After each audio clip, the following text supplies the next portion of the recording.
180 miles southeast of Ankara, the capital city of Turkey, in the Cappadocia region, is one of the most fascinating and mysterious places on Earth.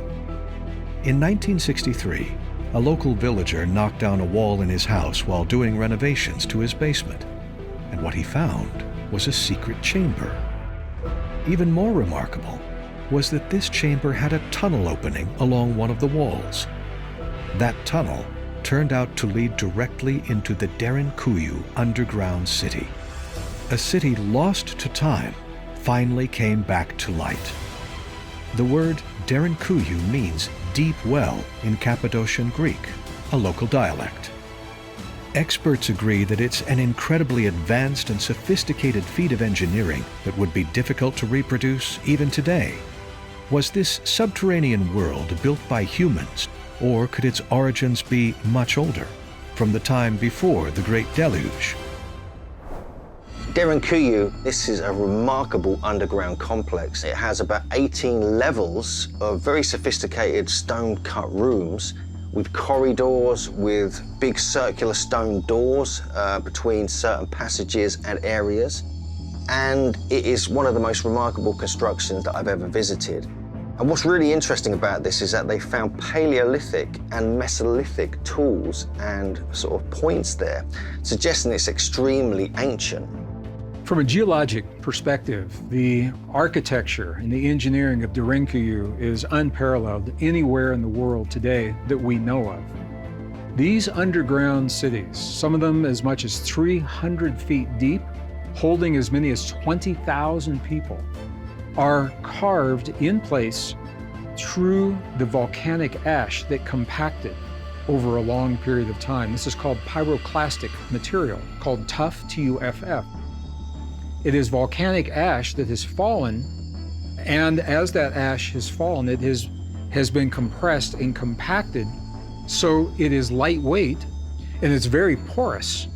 It's easy to work, but this is where the architectural challenge comes from, because it is also load-bearing. So what this means is, as the architects were building these massive complexes and cathedrals and living quarters and cooking quarters and storage quarters underneath this particular site and all of the others, the many that connect to it, they had to keep in mind that the ceiling could not be so vast that it would not support the weight of the overburden up on top. And this means there are many columns that had to be left in place as they were going through and building.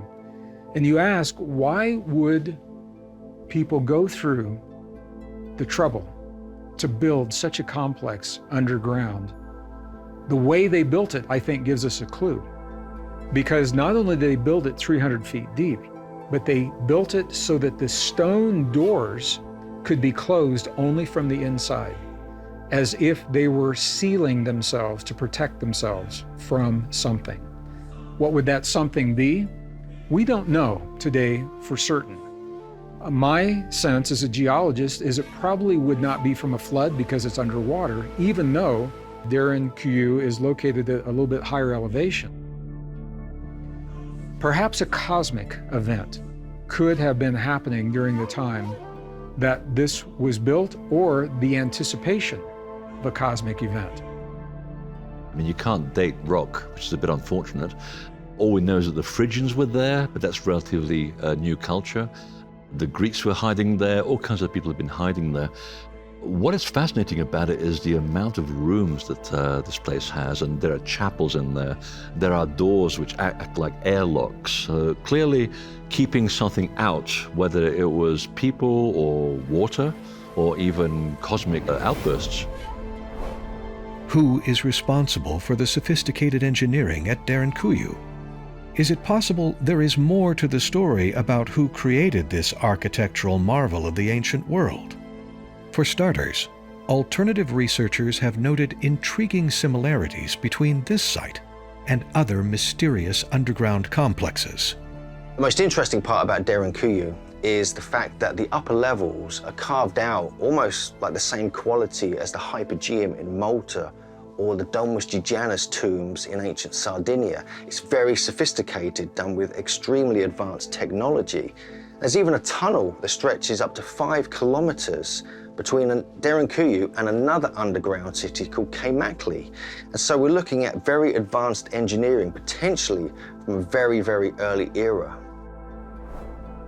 One of the fascinating things about Derinkuyu is the fact that it is not an isolated underground city. Although it is 300 feet underground and held over 20,000 or so people, it is connected to over 200 additional cities located many miles beyond where this site is. The really interesting thing is that many of the cities are built with slightly different architecture. So some of the other cities, for example, are not quite as deep, or the passages are narrower, and they have more levels of the chambers, very, very different than the minimal number of chambers that we see at Derinkuyu with the massive rooms that are there. They were connected, and it made it possible for people to live and to commute and to have commerce and trade for extended periods of time under the ground. Why would a population go through the trouble to do this unless they feared that something above the ground level threatened their existence, their survival, or their way of life? How is it possible that humans with little advanced technological tools at their disposal created this network of underground cities stretching for miles in every direction? Alternative researchers are sure about one thing concerning this small town south of Cappadocia in the Nevşehir province of Turkey.